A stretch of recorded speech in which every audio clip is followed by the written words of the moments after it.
विधानसभा चुनाव को देखते हुए यूपी के सीएम योगी आदित्यनाथ का कर्नाटक दौरा, विशेष विमान द्वारा मौसी से सुबह मैसूर एयरपोर्ट के लिए हुए रवाना।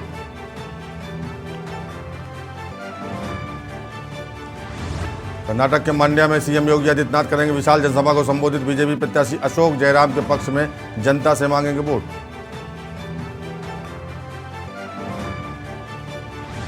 सीएम योगी कर्नाटक में ताबड़तोड़ रैलियों के बीच करेंगे भगवान का दर्शन पूजन। दोपहर 2:30 बजे विजयपुरा में बसवेश्वरा मंदिर बसवना बागेबड़ी में करेंगे पूजन। मुख्यमंत्री योगी आदित्यनाथ को जान से मारने की धमकी देने वाले शख्स को कानपुर में किया गया गिरफ्तार। बाबूपुरवा इलाके से अमीन नाम के युवक को किया गया गिरफ्तार।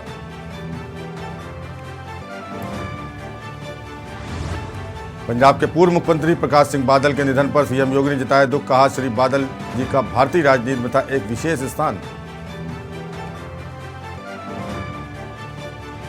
और महान गणितज्ञ श्रीनिवास अयंगर रामानुजन की पुण्यतिथि पर सीएम योगी ने किया नमन। कहा, गणित के विकास में उनके अद्वितीय योगदानों ने गौरव भूषित किया। आप देख रहे हैं के न्यूज, खबरों का सारथी। नमस्कार, खबर 9 AM में आपका स्वागत है। मैं हूं प्रबुद्ध चौहान। सबसे पहले बात करेंगे बिजनौर की। बिजनौर में गुलदार ने बच्ची पर किया हमला, मौत। गुलदार से बड़ी खबर इस समय आ रही। गुलदार में बच्ची पर हमला किया गया।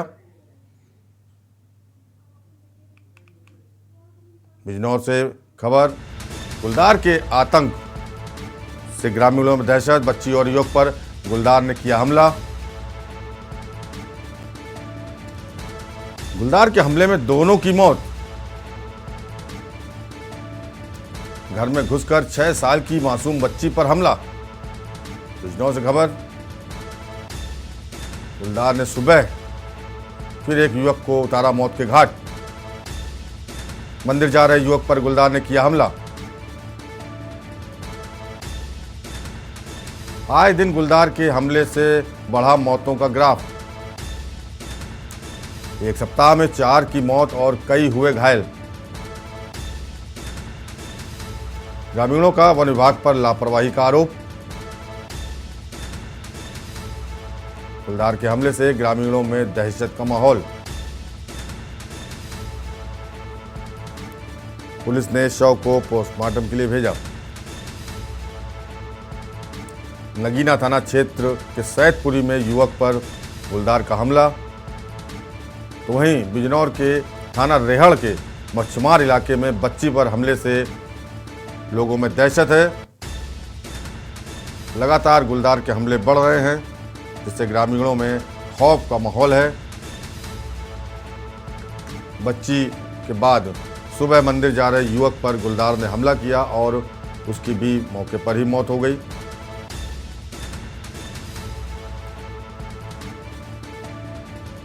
जहां बच्ची को घर में घुसकर गुलदार ने हमला किया, तो वहीं मंदिर जा रहे युवक को भी हमला कर मौत के घाट उतार दिया। और इसी खबर पर ज़्यादा जानकारी के लिए हमारे संवाददाता जहीर अहमद जुड़ चुके हैं। जहीर, लगातार गुलदार के हमले बढ़ते जा रहे हैं, इस पर वन विभाग रोकथाम नहीं लगा पा रहा है। बिल्कुल, देखिए, वन विभाग की अगर बात की जाए तो वन विभाग का कहना यह है कि ट्रैप और पिंजरे लगाए जा रहे हैं, लेकिन उस सबके बावजूद भी लोगों की परेशानी कम होने का नाम नहीं ले रही है और मौत का सिलसिला लगातार बढ़ता चला जा रहा है। बिजनौर जिले में 12 घंटे के अंदर 2 लोगों की मौत हो चुकी है। एक बच्चे और एक व्यक्ति की। एक देर शाम एक बच्ची अपने घर के आंगन में खेल रही थी, तभी गुलदार ने हमला कर उसकी जान ले ली। साथ ही आज सुबह एक शख्स नगीना थाना क्षेत्र के में मंदिर जा रहा था। जैसे ही वो मंदिर के पास पहुंचा, तभी गुलदार ने घात लगाया बैठा गुलदार ने उसके ऊपर हमला कर दिया, उसकी भी जान ले ली। पिछले एक जान जा चुके 3 लोग गंभीर रूप से घायल हैं, जिनका अस्पताल में इलाज किया जा रहा है।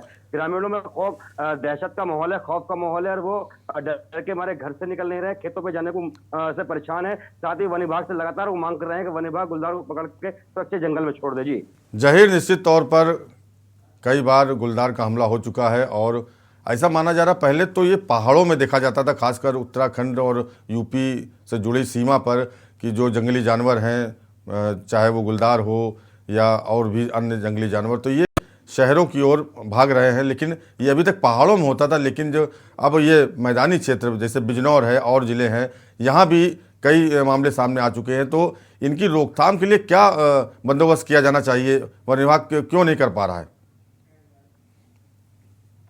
मैं आपको बता दूं, ये बिजनौर जिला जो है वो उत्तर प्रदेश उत्तराखंड की सीमा से लगा हुआ है और जिम कॉर्बेट पार्क में यहाँ पर लगा हुआ है। तो कहीं ना कहीं यहाँ पर जंगली जानवरों की जो है संख्या वो काफी संख्या में है और गुलदार की संख्या एकदम से बढ़ गई है। बिजनौर जिले की अगर बात की जाए तो सैकड़ों की संख्या में यहाँ पर गुलदार हैं और आए दिन कहीं ना कहीं वो किसी न किसी पर हमला करते हुए नजर आते हैं।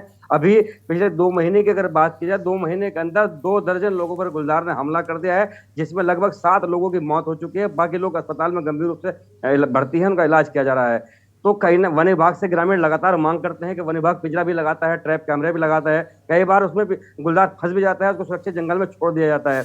लेकिन समस्या जैसे तर्ज बनी हुई है। वन विभाग का कहना यह है कि गन्ना बड़ा था, इस बार गन्ना जो है कट चुका है। जब गन्ना कट जाता है और आम के बागों के अंदर लोग वहां पर हो जाते हैं तो कहीं ना कहीं गुलदार को छूने की जगह नहीं मिलती है, तो वो आम आबादी इलाके में घूम जाता है और वो लोगों पर आक्रामक हो जाता है, हमला कर देता है। समूह में अगर लोग होते हैं तो किसी पर हमला नहीं करता, इक्का दुक्का जो शख्स होता है या कोई बच्चा होता है उसके ऊपर गुलदार अक्सर हमला करता हुआ देखा जा रहा है। साथ ही वन विभाग जागरूकता की बात कर रहा है कि पम्पलेट बांटी जा रही है, लोगों को जागरूक किया जा रहा है कि शोर मचाते रहे, एक एक दुक्का खेतों में जाना है और खेत में अगर जा रहे हैं तो शोर मचाते हो जाए, बोलते चालते हो जाए। लेकिन इस सबके बावजूद भी गुलदार के हमले जो है का सिलसिला रुकने का नाम नहीं ले रहा है। जी जहीर, जैसा कि आपने बताया कि गुलदार कभी पकड़ भी लिया जाता है, पिंजरा जब वन विभाग लगाता है और उसमें जब गुलदार फंस जाता है और उसको फिर वापस जंगल में छोड़ दिया जाता है, उसको कहीं अलग जैसे कि अन्य जानवरों को रखा जाता है बाड़े में या चिड़ियाघर वगैरह में, यहाँ कोई प्रावधान नहीं रखने का। अगर जंगल में छोड़ दिया फिर वो वापस आ जाएगा, ये सिलसिला चलता रहेगा।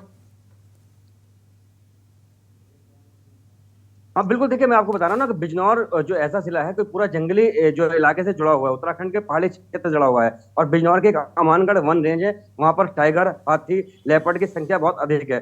वो सुरक्षित जो है अमानगढ़ टाइगर रिजर्व के नाम से उस रेंज का नाम पड़ा हुआ है। तो वो अब पर्यटकों के लिए फिलहाल खोल दी गई है, तो सारे जो गुलदार पकड़े जाते हैं वो पकड़ करके सुरक्षित उसी जंगल में छोड़ा जाता है। लेकिन क्योंकि 80 किलोमीटर लगभग 90 किलोमीटर का जिला है लंबाई में, तो कहीं ना कहीं गुलदार के लिए कोई लंबी बात नहीं है। 80 किलोमीटर 100 किलोमीटर चलना उसके लिए कोई बड़ी बात नहीं है, उसके लिए वो चल जाता है, ये छोड़ देते हैं। संख्या भी इतनी है कि कहीं ना कहीं ये संख्या का आकलन करना भी बड़ा मुश्किल है कि कितनी संख्या में गुलदार होगा। क्योंकि अगर गन्ना बड़ा था तो खेतों में छुपा रहता था, गन्ना खा लेता था और अपना जीवन यापन गुलदार करता था। अब गन्ना कट चुका है, गन्ना छोटा हो गया है। साथ ही जो आम के बाग हैं उनके अंदर लोग जो है आम की फसल को घेर रहे हैं, तो वहाँ लोग अच्छी खासी संख्या में मिल रहे हैं। तो जो खाली खेत हैं, जो सूखे हैं, तो पानी की तलाश में गर्मी भी बढ़ रही है, तो गुलदार आबादी क्षेत्र में आ रहा है, लगातार लोगों पर हमला कर रहा है। जी जहीर, एक सर्वे भी हुआ था उत्तराखंड और पहाड़ों पर कि वहाँ पर जानवरों को खाने को नहीं मिल रहा है, जब भोजन की तलाश में वो लोग पलायन करते हैं, मतलब भाग आते हैं शहर या कस्बे या गांव की तरफ। क्या ऐसा ही कुछ वहाँ भी है? बिल्कुल, देखिए कहीं ना कहीं ये बात तो सच है, क्योंकि गर्मी का मौसम है और पानी की तलाश में भी गुलदार और जो जंगली जानवर है वो पानी की तलाश में आते हैं। और खेतों में जब सिंचाई करते हैं किसान, तो वहाँ पानी मिल जाता है अक्सर। वन विभाग जो वन रेंज है उनके अंदर पानी का इंतजाम करता है, बाकायदा ट्वेल्व लगा करके कुएं बना रखे हैं, कुछ हॉल बना रखे हैं, उसमें पानी भरता है। लेकिन एक बात ये भी बताई जाती है टेक्निकल कि जहाँ टाइगर होता है, जहाँ वहाँ गुलदार नहीं रुकता है। तो ये भी कहीं ना कहीं एक समस्या है, क्योंकि अमानगढ़ टाइगर रिजर्व में जो है लगभग 27 जो है टाइगर बताए जा रहे हैं, और 27 टाइगर है और हाथी की संख्या भी बहुत अच्छी खासी वहाँ पर है। तो हो सकता है इस वजह से भी गुलदार चारे की तलाश में जो वो इधर आता हो और कहीं ना कहीं वो आक्रामक रूप अख्तियार कर रहा है। गुलदार जब भी हमला करता है तो गर्दन के ऊपर हमला कर रहा है, जिससे लोगों की जान ज्यादा जा रही है। जी जहीर, बहुत बहुत शुक्रिया ज़्यादा जानकारी के लिए। तो ये थे हमारे संवाददाता जहीर जो बता रहे थे कि गुलदार काफ़ी खतरनाक भी हो जाता है और गर्दन पर हमला करता है, इससे कि बचने की सूरत न बचे। तो 2 नए मामले सामने आए हैं, 12 घंटे के भीतर 2 लोगों की मौत हुई है। और यहाँ रुकेंगे छोटे ब्रेक के लिए। आप देख रहे हैं के न्यूज, खबरों का सारथी। ब्रेक के बाद आपका स्वागत है। खबर अब अमरोहा से है। निकाय चुनाव के चलते अमरोहा से खबर, बसपा प्रत्याशी का आवाज बना मैखाना। जी हाँ, अमरोहा से खबर, बसपा प्रत्याशी का आवाज बना मैखाना। आवास पर परोसी जा रही है शराब। वोटरों को लुभाने के लिए मैखाना बना दिया गया बसपा प्रत्याशी के आवास को। पुलिस के सायरन की आवाज सुनते ही भगदड़ मची, खुलकर शराब बांटी जा रही थी। भगदड़ का वीडियो सोशल मीडिया पर वायरल हो रहा है। बसपा प्रत्याशी आचार संहिता की धज्जियां उड़ा रही हैं। जिम्मेदार पूरी तरह से अनजान बने हुए हैं। गजरौला नगर पालिका से बसपा प्रत्याशी हैं उमा देवी। अमरोहा के गजरौला से बसपा प्रत्याशी उमा देवी खुलकर धज्जियां उड़ा रही हैं और वोटरों को लुभाने के लिए खुलेआम शराब बांटी जा रही है और खुद अपने ही आवास पर ये वितरण करवा रही हैं। बसपा प्रत्याशी उमा देवी के आवास के बाहर का वीडियो वायरल हो रहा है। पुलिस की गाड़ी आते ही, सायरन सुनते ही वहां भगदड़ मच जाती है। लेकिन ये पहला वाकया नहीं है, कई दिनों से प्रत्याशी द्वारा वोटरों को लुभाने का प्रयास किया जा रहा है और उनको बाकायदा शराब परोसी जा रही है अपने आवास से। बसपा प्रत्याशी उमा देवी के आवास की तस्वीरें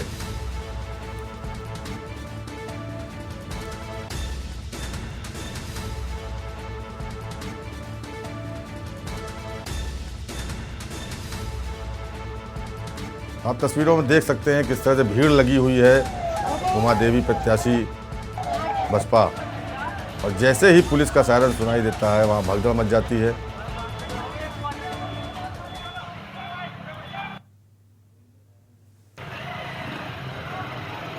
बड़ी संख्या में शराब लेने के लिए बसपा प्रत्याशी उमा देवी के आवास के बाहर सुन सकते हैं आप किस तरह क्वार्टर का नाम लिया जा रहा है और किस तरह पुलिस के आते ही वहाँ भगदड़ मच जाती है और खुलेआम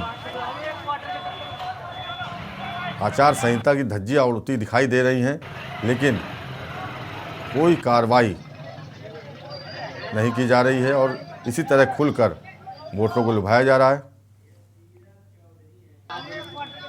और इसी खबर पर ज़्यादा जानकारी के लिए हमारे संवाददाता सीरत चौधरी जुड़ गए हैं। सीरत, खुले आम आचार संहिता की धज्जियां उड़ाई जा रही बसपा प्रत्याशी उमा देवी के आवास के बाहर।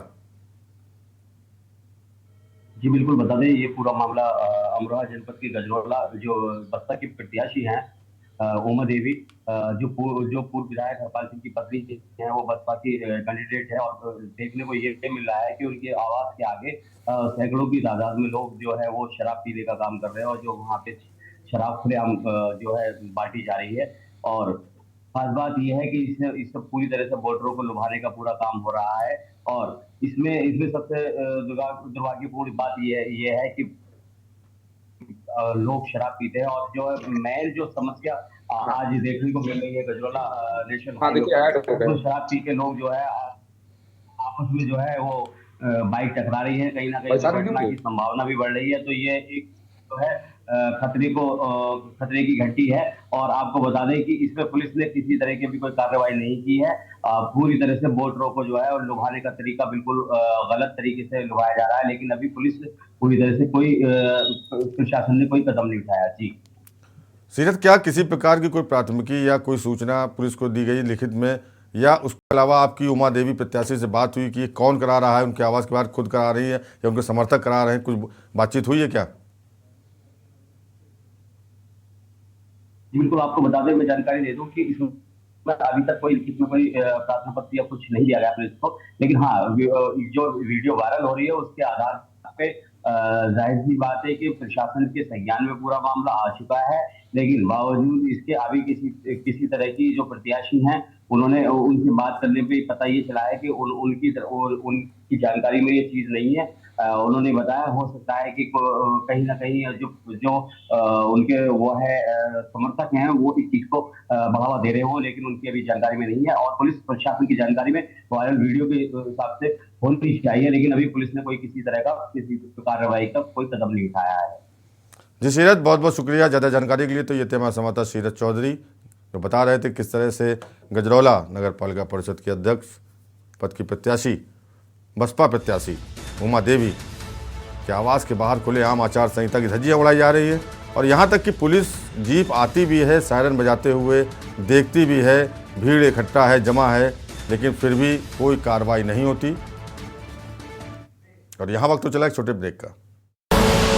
आप देख रहे हैं की न्यूज, खबरों का सारथी। मंगलवार को आई यूपी बोर्ड परीक्षा के परिणाम में डलमऊ के आदर्श शिक्षा निकेतन की छात्रा मीनाक्षी ने 96.67% अंक पाकर जिले में टॉप किया। तो वहीं इंटर में हीरो ब्लॉक क्षेत्र के सरस्वती इंटर कॉलेज के छात्र शिशिर गुप्ता 96.40 और हरचंदपुर ब्लॉक की गंगागंज बाल विद्या मंदिर के छात्र उत्कर्ष मौर्य ने 96.40% अंक पाकर जिले में टॉप किया। इंटरमीडिएट की परीक्षा में संयुक्त रूप से प्रथम स्थान प्राप्त करने वाले छात्र उत्कर्ष मौर्य ने अपने मां बाप के सपनों को साकार किया है। अमेठी जनपद के चित्रा बुजुर्ग निवासी हजारीलाल मौर्य मोहनगंज में ऑटो स्पेयर पार्ट्स की दुकान करते हैं। आर्थिक संकट की परवाह किए बिना उन्होंने सबसे पहले अपनी पुत्री नंदिनी मौर्य का बाल विद्या मंदिर इंटर कॉलेज में दाखिला कराया। अब नंदिनी मौर्य के सामने रहने की समस्या आई तब उसके नाना जगन्नाथ दास मौर्य निवासी अहिया रामपुर आगे आए। इंटरमीडिएट में बिटिया भी टॉपर रही। फिर क्या था, इसके बाद उत्कर्ष मौर्य और अनिकेत मौर्य का कक्षा 9 से गंगागंज में प्रवेश करा दिया गया। दोनों ही भाई अपने नाना घर से लंबी दूरी तय करके साइकिल से स्कूल गंगागंज जाने लगे। दोनों भाइयों ने इंटर और हाई स्कूल की परीक्षा में सफलता के झंडे गाड़े। विद्यालय जिले में पहला स्थान प्राप्त किया है और अभी जो भी सूचना आ रही है वो भी इनकी प्रदेश में छठा स्थान है और उनके भाई का भी हाई स्कूल में, उनका भाई है छोटा अनिकेत मौर्य, वो जिले में वो विद्यालय में हमारे प्रथम स्थान को प्राप्त किया है और इस प्रकार से इंटर में हमारे 4 बच्चे ने जिले में स्थान बनाया है। तो ये बहुत ही गौरव के क्षण है। आज ये सारे शिक्षक जो भी हैं लगातार उनके परिश्रम का ये आज परिणाम दिखाई पड़ रहा है। स्टोरी के बाद अगर बात करें रायबरेली की, तो रायबरेली में कुछ 2 ऐसे छात्र हैं जिन्होंने टॉप किया है और जिसमें से एक छात्र गंगागंज स्थित बाल विद्या मंदिर का है जिसका नाम है उत्कर्ष मौर्य, जिसने जो है 482 अंक प्राप्त करके 96.4 अंक प्राप्त किए हैं। वो छात्र के साथ है, हम खुद उससे बात करेंगे कि उसने किस तरह से 482 अंक प्राप्त किया और फर्स्ट यानी कि जिले में पहला स्थान प्राप्त किया। तो क्या नाम है आपका? उत्कर्ष मौर्य। आपको कैसे, आपने कहाँ तक पहुंचे, ऐसे कैसे इच्छा जाहिर की आपने और कैसे पढ़ाई की, इसमें सबसे ज्यादा श्रेय किसका रहा होगा? सर हमारी दीदी का मतलब श्रेय है, ये हमेशा से पढ़ने में मतलब कहती है कि आगे पढ़ो, मतलब अच्छे से पढ़ाई करो ताकि कुछ बन सको। जागरूकता दीदी से मिली। यस। क्या लगता है कि इससे आप आगे चल के क्या करेंगे, क्या आपका मेन उद्देश्य होगा? सर IAS बनना है, यही है मेरा उद्देश्य, इसी की तैयारी करेंगे अभी। आपके मम्मी पापा का क्या योगदान रहा इसमें? सर हमारे मम्मी पापा का बहुत बड़ा योगदान है इसमें और हमारे टीचरों का भी इसमें बहुत अच्छा योगदान है। उन्हीं की वजह से आज मैं इसी मुकाम पर पहुंच पाया हूं। अच्छा, बाल विद्या मंदिर की बात करें तो बाल विद्या मंदिर में आप कितने दिनों से शिक्षा ले रहे हैं? सर 9th से आए थे, अमेठी से 9th से यहाँ से पढ़ रहे हैं। 9th से 4 साल हो गए सर। 4 सालों से पढ़ रहे हैं। मतलब आपने जिले में फर्स्ट स्थान प्राप्त किया। Yes sir.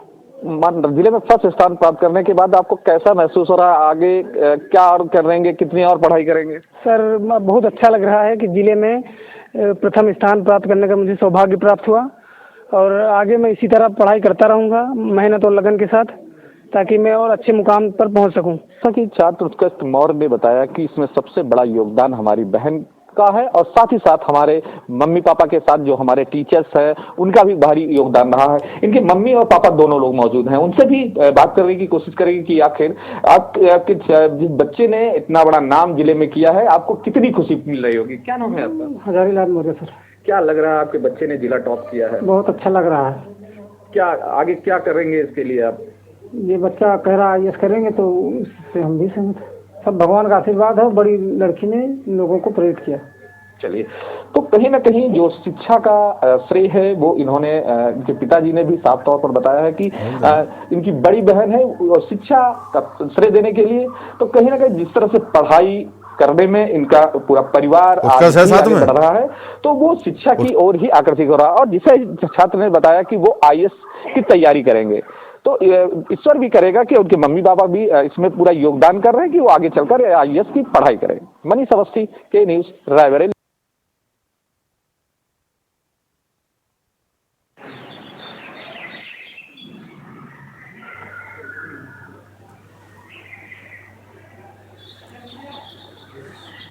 तो उत्कर्ष हमारे साथ जुड़ चुके हैं। उत्कर्ष, कैसा फील कर रहे हैं, कैसा आपने इतना टॉप किया है, कैसा लग रहा है इस समय, क्या महसूस कर रहे हैं? बहुत अच्छा महसूस हो रहा है, बहुत अच्छा लग रहा है सर कि मुझे यूपी में 6वां स्थान प्राप्त हुआ है और जिले में मैंने टॉप किया है सर। कड़ी मेहनत और लगन के फलस्वरूप ये संभव हो सका है। उत्कर्ष, नाना के यहाँ आपने पढ़ाई की है, नाना के घर में रहकर, और साइकिल से आप बहुत दूरी तय करके जाते थे गंगागंज, तो कितना दिक्कतें आती थी आपको? सर दिक्कतें तो नहीं आती थी, लेकिन मेहनत थी सर। 8 किलोमीटर से डेली आते जाते थे हम से। हमारा छोटा भाई था निकेत मौर्य जी। तो उत्कर्ष, क्या अब आगे क्या सोचा है आपने, क्या करेंगे? उत्कर्ष, आपने क्या सोचा है, क्या करेंगे? आप तैयारी करेंगे आगे? जी, आईएएस की तैयारी सर करेंगे। आईएएस की। और आपके छोटे भाई अनिकेत ने भी टॉप किया है, तो उसको भी बहुत बहुत बधाई, आपको भी बधाई। अनिकेत का क्या करने का इरादा है? Thank you sir. अभी तो 10th में है सर, आगे वो भी यही करेगा आगे, अब वो उसकी मर्जी रखेगा जी। के न्यूज़ परिवार आप दोनों भाइयों को बहुत बहुत बधाई देता है इस सफलता के लिए, धन्यवाद। तो ये थे उत्कर्ष, जो जिन्होंने टॉप किया है, और इनके भाई भी अनिकेत भी टॉपर हैं, और एक ऑटो पार्ट्स चलाने वाले, छोटी दुकान चलाने वाले मोहनगंज में इनके पिता और माता की बदौलत आज ये दोनों टॉपर बने।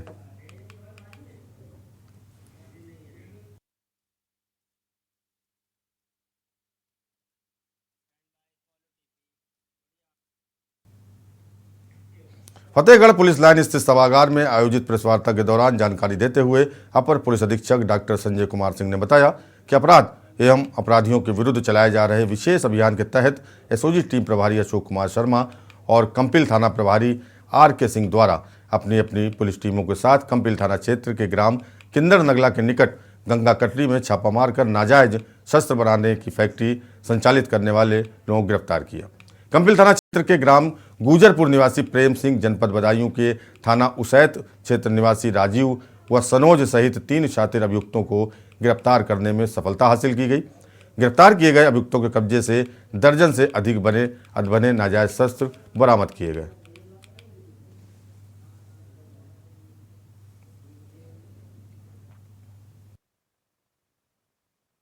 पुलिस अधीक्षक फतेहगढ़ महोदय के द्वारा अपराधियों की धरपकड़ होती है, एक विशेष अभियान चलाया गया। इस अभियान के क्रम में इंस्पेक्टर कंपिल, एसओजी प्रभारी मैं टीम के, सर्विलांस प्रभारी मैं टीम के भारी सफलता प्राप्त हुई है।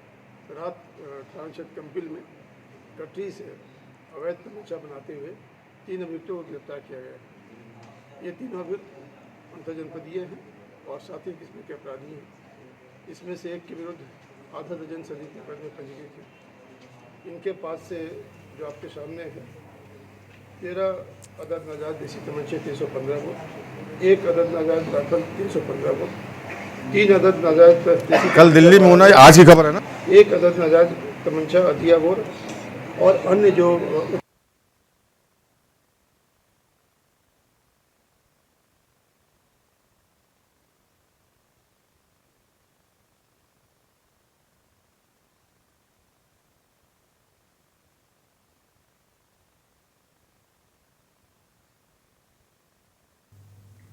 दिल्ली में महापौर का चुनाव होना है, उससे पहले ही बीजेपी ने प्रेस कॉन्फ्रेंस करते हुए आम आदमी पार्टी और मौजूदा महापौर को लेकर कई सवालिया निशान खड़े किए हैं।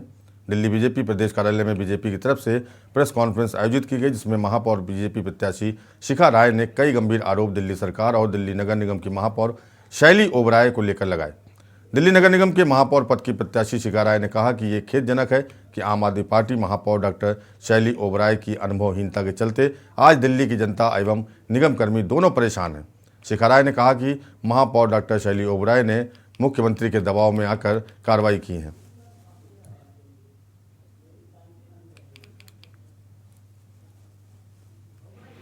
वो सीधा नगर निगम की इंडिपेंडेंस, स्वायत्ता से जुड़ा हुआ है। हम लगातार और खबर 9 AM में फिलहाल इतना ही। बाकी खबरों देखते हैं न्यूज़ इंडिया। नमस्कार। आप देख रहे हैं के न्यूज़, खबरों का सारथी।